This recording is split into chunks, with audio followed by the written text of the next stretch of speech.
ஜெபங்களை தேவனுக்கு தெரியப்படுத்துங்கள்.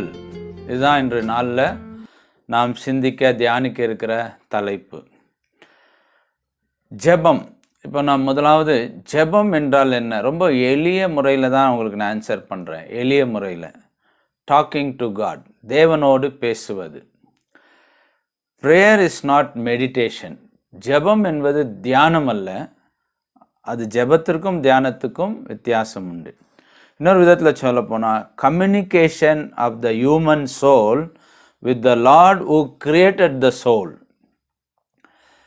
மனிதனுக்கு ஆவி, ஆத்மா, அந்த ஆத்மாவை உண்டாக்கின தேவனிடத்தில் நம்முடைய ஆத்மா தொடர்பு கொள்ள வேண்டும். நம்முடைய ஆத்மாவை உண்டாக்கின தேவனிடத்தில் நம்முடைய ஆத்மா தொடர்பு கொள்ள வேண்டும்.